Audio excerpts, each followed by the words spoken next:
আসসালামু আলাইকুম। আজকে আমরা আলোচনা করব এমন একটা বিষয় নিয়ে যেটা নিয়ে অনেকেরই অনেক ভুল ধারণা আছে। তো সেটা হলো ডিপ ওয়েব এবং ডার্ক ওয়েব। তো ইন্টারনেটের এই দুই অংশ কি, কেন আছে, কতটা নিরাপদ আর কতটা বিপজ্জনক, সবকিছু আজকে সহজভাবে আমরা ক্লিয়ার করব। তো চলুন শুরু করা যাক।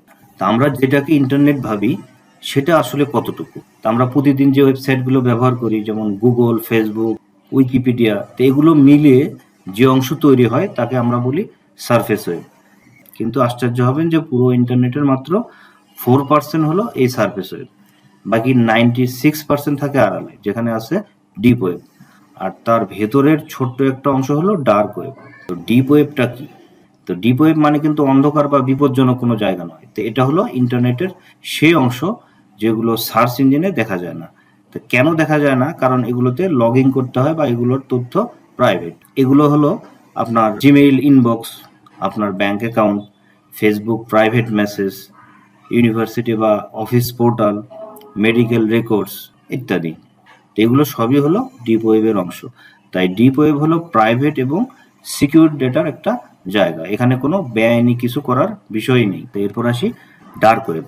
ডার্ক ওয়েব হলো ডিপ ওয়েবের ভেতরে লুকানো একটা ছোট্ট বিশেষ অংশ, যেটা সাধারণ ব্রাউজার দিয়ে অ্যাক্সেস করা যায় না। তো এর জন্য লাগে বিশেষ ব্রাউজার, যেমন টর ব্রাউজার, যা ইউজারের আইডেন্টিটি লুকিয়ে রাখে। ডার্ক ওয়েবের মূল ধারণা ছিল প্রাইভেসি রক্ষা করা, সাংবাদিক বা অ্যাক্টিভিস্টদের নিরাপদ যোগাযোগের সুযোগ দেওয়া। কিন্তু দুর্ভাগ্যজনকভাবে এখানে অনেক অপরাধীরা লুকিয়ে থাকে। তাই ডার্ক ওয়েব পুরোপুরি বেআইনি এটা বলা ঠিক না, বরং বলবো এখানে বেশ ঝুঁকি আছে। তো ডার্ক ওয়েবের একটা উদাহরণ হচ্ছে অ্যানোনিমাস ফোরাম। তো এগুলো এমন অনলাইন প্ল্যাটফর্ম যেখানে ব্যবহারকারীরা নিজের পরিচয় প্রকাশ না করেই পোস্ট করতে পারে বা আলোচনা করতে পারে। যেমন 4chan, এখানে ব্যবহারকারীরা নাম না দিয়ে ছবি বা পোস্ট করতে পারে। যেমন রেডিটের কিছু সাব রেডিট আছে, কিছু সাব রেডিটে পরিচয় খুব কম শেয়ার করা হয়, যদিও রেডিট পুরোপুরি অ্যানোনিমাস নয়। এরপর আছে ক্রাটচান বা অন্যান্য ইমেজ বোর্ড।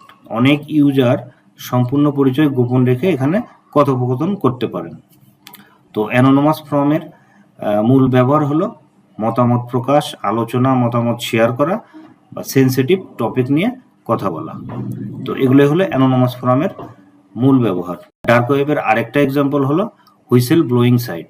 তো এগুলো এমন প্ল্যাটফর্ম যেখানে কেউ নিজের পরিচয় গোপন রেখে বড় কোনো প্রতিষ্ঠানের দুর্নীতি, অন্যায়, মানবাধিকার লঙ্ঘন ইত্যাদির তথ্য প্রকাশ করতে পারেন। যেমন আছে ইউকিলিক্স, সবচেয়ে পরিচিত হুইসেল ব্লোয়িং সাইট, যেখানে সরকারি বা কর্পোরেট ডকুমেন্ট অ্যানোনিমাসভাবে জমা দেওয়া যায়। এরপর আছে সিকিউর ড্রোপ। তো সংবাদ মাধ্যমগুলো যেমন the guardian, new York Times, এগুলো এটা ব্যবহার করে। কেউ তথ্য পাঠালে সাংবাদিকরা নিরাপদে গ্রহণ করতে পারেন এই সিকিউর ড্রপ থেকে। এরপর আছে গ্লোবালিক্স। এটা open source whistle blowing platform, যা বিভিন্ন এনজিও ও প্রতিষ্ঠান ব্যবহার করে। তো এটার আসল ব্যবহার হলো দুর্নীতি বা অনিয়ম প্রকাশ, সামাজিক ন্যায় বিচার নিশ্চিত করা ইত্যাদি।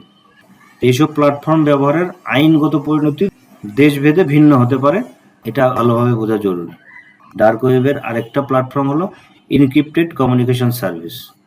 এগুলো এমন অ্যাপ বা service end to end encryption ব্যবহার করে, যাতে আপনার মেসেজ শুধু আপনি এবং প্রাপক ছাড়া অন্য কেউ পড়তে না পারে। যেমন আছে সিগন্যাল, শক্তিশালী এনক্রিপশন, সরকার ও নিরাপত্তা বিশেষজ্ঞদের মধ্যে এটা অনেক জনপ্রিয়। এরপর আছে হোয়াটসঅ্যাপ, যেটা আমরা প্রতিদিন ইউজ করি। WhatsApp end to end encryption ব্যবহার করে। এরপর আছে প্রোটন মেইল, এটাও ইনক্রিপ্টেড ইমেইল সার্ভিস। এরপর আছে টেলিগ্রাম, যেখানে সিক্রেট চ্যাটে ইন টু ইন ইনক্রিপশন হয়ে থাকে। তো ইনক্রিপ্টেড কমিউনিকেশন সার্ভিস আমরা ব্যক্তিগত তথ্য সুরক্ষা, সাংবাদিক সূত্র যোগাযোগ বা সাধারণ নিরাপদ ব্যক্তিগত চ্যাট ইত্যাদির জন্য আমরা ইউজ করে থাকি। সুতরাং ডার্ক ওয়েব হলো লুকানো এবং অ্যানোনিমাস নেটওয়ার্ক। ডিপ ওয়েব হলো আপনার দৈনন্দিন জীবনের অংশ, আর ডার্ক ওয়েব হলো অ্যানোনিমিটি ভিত্তিক নেটওয়ার্ক। এখানে ভুল জায়গায় গেলে বিপদে পড়তে হবে। ডার্ক ওয়েবে আসলে না যাওয়ার কারণ কি কি? অনেকেই কৌতূহলবশত ডার্ক ওয়েবে ঢুকতে চায়, কিন্তু এগুলো করা যাবে না, কারণ এখানে ম্যালওয়্যার ঝুঁকি থাকে, ডেটা চুরি হতে পারে, স্ক্যাম হতে পারে, আইনগত সমস্যা থাকতে পারে, আপনার আইপি ট্র্যাক হতে পারে। তাই সচেতন থাকতে হবে। ডিপ ওয়েব নিয়ে ভয় পাওয়ার কোনো দরকার নেই, এটা নিরাপদ এবং প্রয়োজনীয়। আর ডার্ক ওয়েব নিয়ে কৌতূহল থাকতে পারে, কিন্তু আমাদের সতর্ক থাকতে হবে।